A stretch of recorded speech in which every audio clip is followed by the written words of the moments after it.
बच्चों, कल हमने आपको अनुगमन वेग पढ़ाया और अनुगमन वेग के आधार पर ओम के नियम की व्याख्या समझाई, अनुगमन वेग तथा वैद्युत धारा में संबंध स्थापित करके दिखाया। ये सारा बहुत इम्पोर्टेंट वर्जन था। जब भी हम आपको लास्ट ईयर आए हुए क्वेश्चन समझाएंगे तो आप देखेंगे उनमें बहुत ज़्यादा ये प्रश्न आए हुए हैं। इसी कड़ी में मैं आज शुरू करता हूँ। सबसे पहले हेडिंग डालिए धारा घनत्व, करंट डेंसिटी। धारा घनत्व, करंट डेंसिटी।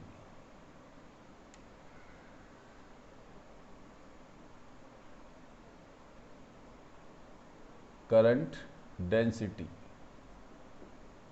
बच्चों, क्या होता है धारा घनत्व? देखिए, ये हमारे पास चालक है। ये तो है एक समान अनुप्रस्थ परिच्छेद का, अनुप्रस्थ क्षेत्रफल का, ये इस तरह से, ठीक है।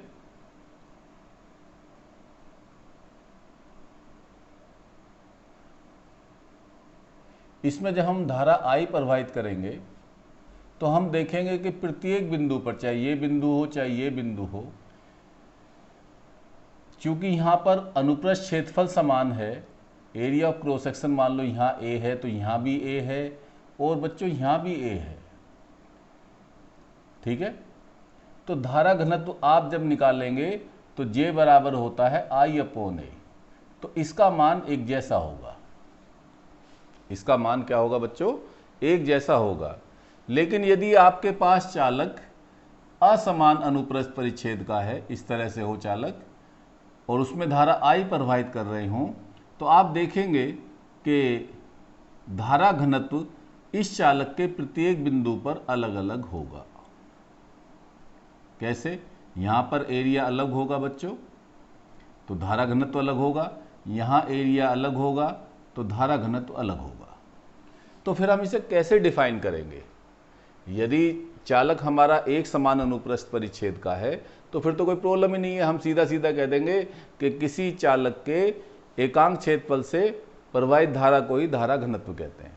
लेकिन प्रॉब्लम वहाँ है जहाँ पर चालक असमान अनुप्रस्थ परिच्छेद का है, ठीक है। तो तब कैसे डिफाइन करते हैं? उस स्थिति में यहाँ धारा घनत्व अलग होगा और यहाँ धारा घनत्व अलग होगा। तो हम इसे जनरली ऐसे डिफाइन करेंगे कि किसी चालक में स्थित किसी बिंदु से एकांक परिच्छेद से होकर बहने वाली धारा को ही धारा घनत्व कहते हैं। क्लियर? फिर से लिख लीजिए डेफिनेशन। किसी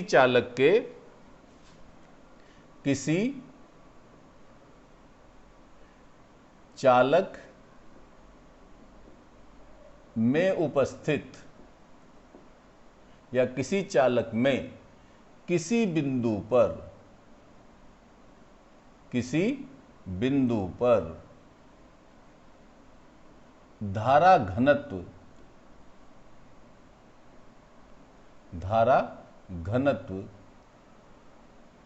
उस बिंदु से एकांक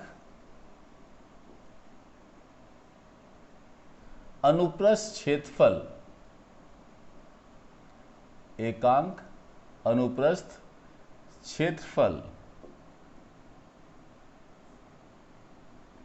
में प्रवाहित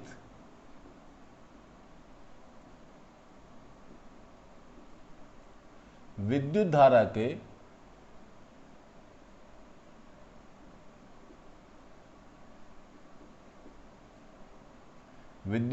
के बराबर होता है, ठीक है। ये इसकी डेफिनेशन हो गई। अब आप ये कहेंगे कि ये चालक है और इसमें धारा I प्रवाहित हो रही है और ये इसमें स्थित बिंदु है। अब बच्चों आपको मैंने बताया था एरिया वेक्टर क्षेत्रफल सदिश ऐसे होगा, तो हमने इसका क्षेत्रफल सदिश कंसीडर कर लिया ए वेक्टर। तो यदि किसी बिंदु, यदि चालक में स्थित किसी बिंदु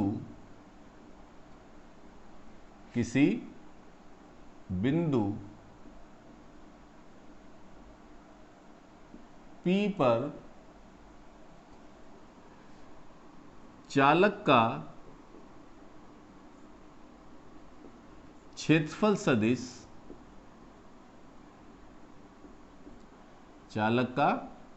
सदिश ए हो, ए वेक्टर ऐसे लगाएंगे हो, तो बिंदु P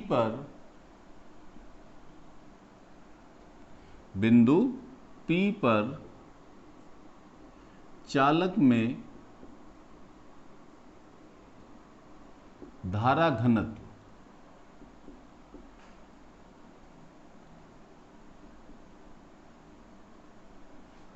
तो ये लिख लीजिए बच्चों, J बराबर वेक्टर लगाओ इस पर I/A, ए पर वेक्टर लगाओ, J बराबर I/A। यूनिट क्या होगा बच्चों इसका? I का होता है एम्पियर और A का होता है बच्चों मीटर स्क्वायर, तो इसका मात्रक हो गया एम्पियर पर मीटर स्क्वायर। विमेय सूत्र क्या होगा इसका बच्चों? डायमेंशनल फार्मूला, अब आप जानते हैं एम्पियर का तो हम A से रिप्रेजेंट करते हैं, अपॉन में L मीटर स्क्वायर है तो ये L-2, तो इसका विमेय सूत्र हो गया AL-2। कैसी राशि है बच्चों? ये सदिश राशि है। क्यों? एरिया वेक्टर सदिश राशि है। यह एक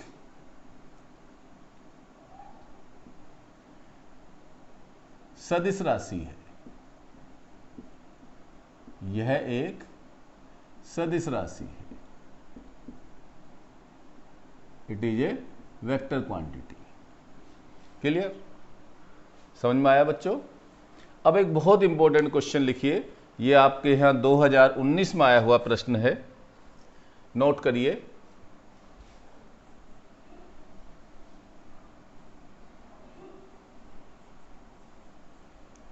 देखिए ये क्वेश्चन है, ये बच्चों 2019 में पूछा गया है। किसी चालक में प्रवाहित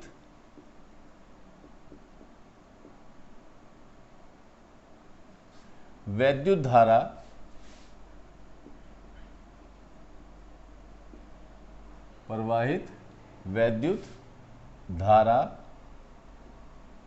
तथा धारा घनत्व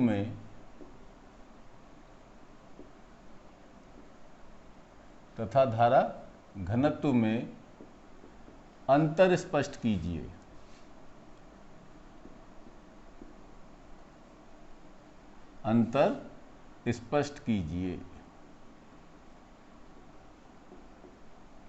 ठीक है बच्चों?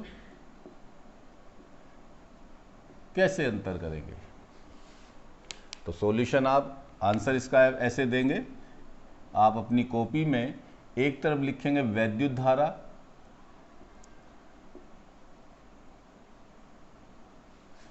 ठीक है, और एक तरफ लिखेंगे धारा घनत्व, इस तरह से। देखिए बच्चों, मैं आपको एक सबसे बढ़िया इंपॉर्टेंट बात बताता हूं कि जब भी आप दो भौतिक राशियों में अंतर स्पष्ट करें तो पहला अंतर तो आप उनकी परिभाषा दे दीजिए। पहला अंतर क्या देंगे आप? उनकी परिभाषा दे देंगे। तो यहां आप लिखेंगे, नंबर 1 लिखिए, आपको मैंने बताया भी था कि किसी चालक में वैद्युत आवेश के प्रवाह की दर को ही वैद्युत धारा कहते हैं। क्लियर? तो लिखिए किसी चालक में वैद्युत आवेश के प्रवाह की दर को ही वैद्युत धारा कहते हैं।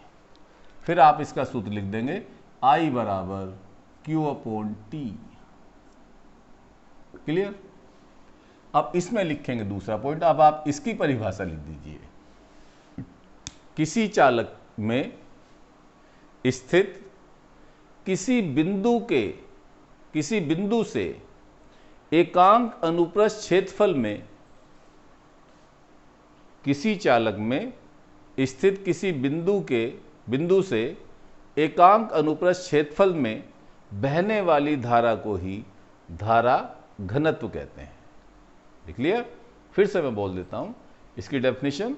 किसी चालक में स्थित किसी बिंदु से एकांक क्षेत्रफल में बहने वाली धारा को ही धारा घनत्व कहते हैं। तो आप फिर इसका फार्मूला लिख देंगे J बराबर I/A। ए पर वेक्टर लगा देंगे। पहला अंतर स्पष्ट हो गया। दूसरा अंतर देखिए, ये कैसी राशि है बच्चों? अदिश राशि है। तो लिखो यह एक अदिश राशि है, यह एक अदिश राशि है, यह एक अदिश राशि है। और इसमें क्या लिखोगे? यह एक सदिश राशि है। यह कैसी राशि है? एक सदिश राशि है। ठीक, दो डिफरेंस दे दिया आपने। 3 अंक का प्रश्न था। तो तीसरा पॉइंट आप ये देंगे क्या? देखिए, जब मैंने आपको वैद्युत धारा पढ़ाया था तो मैंने आपको बताया था कि वैद्युत धारा किसी चालक का एक अभिलाक्षणिक गुण है। मतलब चालक चाहे कैसा भी हो, समान अनुप्रस्थ परिच्छेद का हो, असमान अनुप्रस्थ परिच्छेद का हो, उसके प्रत्येक बिंदु पर वैद्युत धारा का मान एक समान रहता है। क्लियर? तो आप इसमें लिखिए कि किसी चालक में वैद्युत धारा उसका एक अभिलाक्षणिक गुण है। किसी चालक में वैद्युत धारा उसका एक अभिलाक्षणिक गुण है। ठीक है? It is the characteristics of conductor. Clear? और इसमें लिखेंगे बच्चों, थर्ड पॉइंट में इसमें क्या लिखेंगे कि किसी चालक का धारा घनत्व उसमें स्थित, फिर ध्यान दीजिए, किसी चालक का धारा घनत्व उसमें स्थित किसी बिंदु का एक अभिलाक्षणिक गुण है। क्यों? क्योंकि हमने आपको अभी बताया था कि हर एक बिंदु पर यदि चालक असमान अनुप्रस्थ परिच्छेद का है तो हर एक बिंदु पर धारा घनत्व का मान डिफरेंट हो सकता है, अलग अलग हो सकता है। तो आप यहां क्या लिखेंगे कि थर्ड पॉइंट में लिखिए धारा घनत्व किसी चालक में स्थित बिंदु का एक अभिलाक्षणिक गुण है। क्लियर हो गया? अब यदि ये 3 पॉइंट आप लिख देंगे तो भी आपके मार्क्स पूरे हो जाएंगे। फिर भी आप एक चौथा डिफरेंस भी लिख देंगे कि इसका मात्रक एम्पियर होता है। इसका मात्रक क्या होता है बच्चों? एम्पियर होता है, बताया था आपको वैद्युत धारा में। और इसमें लिखिए फोर्थ पॉइंट में क्या कि इसका मात्रक एम्पियर, अभी बताया था मैंने, पर मीटर स्क्वायर होता है। एम्पियर पर मीटर स्क्वायर होता है। यदि आप ये 4 पॉइंट आप लिख देते हैं तो आपको 3 अंक पूरे पूरे मिल जाएंगे। ठीक है? ये प्रश्न आपका कंप्लीट हुआ। समझ में आया आपको? ओके। एक बच्चों में आपको बहुत इंपॉर्टेंट प्रश्न लिखाता हूं। ये भी बहुत बार आपके यहां एग्जाम में आया हुआ है। जब भी आप हेल्प बुक देखेंगे कोई जिसमें सन दिए हुए हों कौन सा क्वेश्चन कब कब आया, तो आप देखेंगे ये बहुत बार क्वेश्चन पूछा गया है।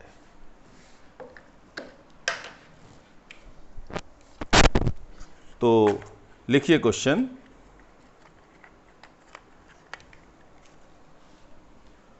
क्वेश्चन लिखिए।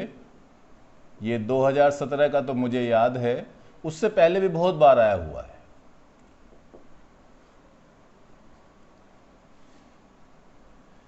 किसी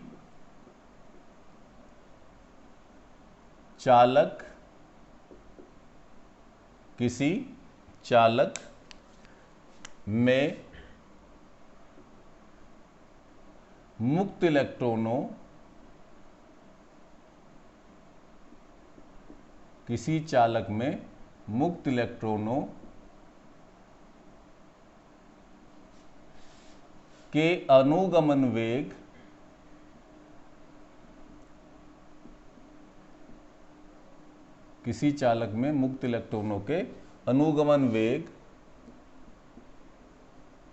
Vd तथा धारा घनत्व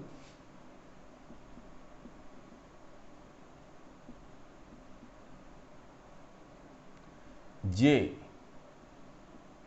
में संबंध स्थापित कीजिए।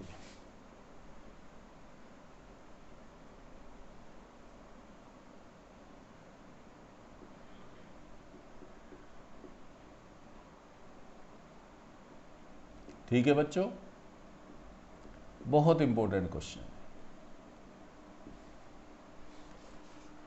अब देखिए, मैं आपको इसका सॉल्यूशन समझाता हूं।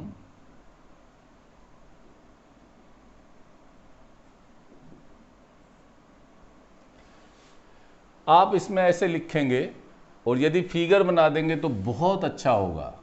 इस तरह से आप एक चालक बना दीजिए तो आपका एग्जामिनर पर बहुत अच्छा इंप्रेशन जाने वाला है, क्योंकि मैं खुद एग्जामिनर हूं और अंक देते टाइम ये सब बातें महत्वपूर्ण होती हैं कि बच्चे को क्या क्या आता है। ये आप चालक बना देंगे, इसकी लंबाई L बना देंगे और इसका अनुप्रस्थ क्षेत्रफल A लिख देंगे और इसमें मुक्त इलेक्ट्रॉनों की संख्या स्मॉल n बता देंगे। इतना ही बना दीजिए और इसमें प्रवाहित धारा यदि आप I दिखा दो तो सो फार सो गुड। इस तरह से बच्चों I इसमें धारा दिखा दीजिए। ठीक है, तो लिखिए, माना L लंबाई तथा A अनुप्रस्थ क्षेत्रफल के चालक के एकांक आयतन में मुक्त इलेक्ट्रॉनों की संख्या स्मॉल n है। माना L लंबाई तथा A अनुप्रस्थ क्षेत्रफल के चालक के एकांक आयतन में मुक्त इलेक्ट्रॉनों की संख्या स्मॉल n है। यदि चालक में I धारा प्रवाहित की जाए तो चालक में उपस्थित मुक्त इलेक्ट्रॉनों का अनुगमन वेग Vd बराबर, कल हमने आपको प्रूफ कराया था, ml ne² A into toy. Clear? ये कराया था। देखिए, समीकरण से इस, आप समीकरण नंबर 1 कह दो। समीकरण से चालक में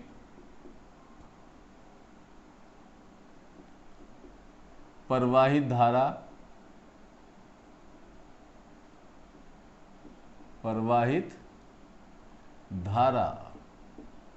तो ये बच्चे हुई I बराबर, कल हमने रिलेट कराया था आपको NeA/Vd कराया था, I बराबर NeA/Vd। अब बच्चों Vd का मान कहां से रख दो? समीकरण 1 से। समीकरण 1 से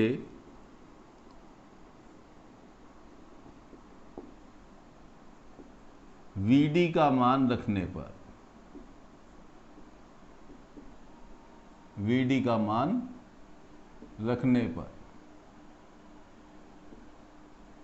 रखिए तो I बराबर देखिए ये हुआ बच्चों NEA और VD की वैल्यू कितनी रखोगे आप? ML upon NE² A into tau. तो देखिए आप स्क्वायर से E कैंसिल, A से A कैंसिल, N से N कैंसिल, तो I बराबर क्या आया बच्चों? ML अपॉन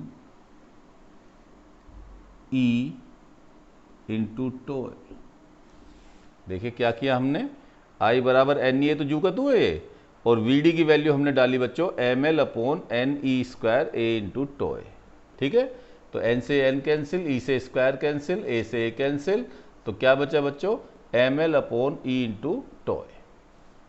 क्लियर हो गया? इसे आप समीकरण नंबर 2 कह दीजिए।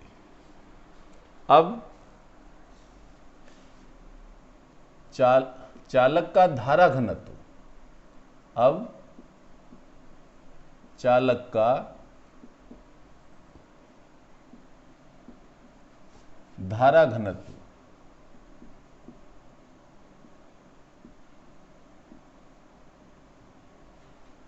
J बराबर क्या होता है बच्चों? I upon A। J बराबर I अपॉन A।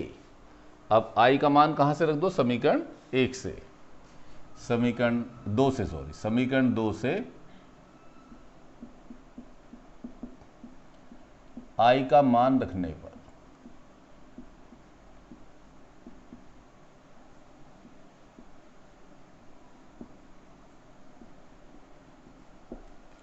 तो J बराबर देखिए I की value ML upon E into tau into A, ये संबंध हो गया।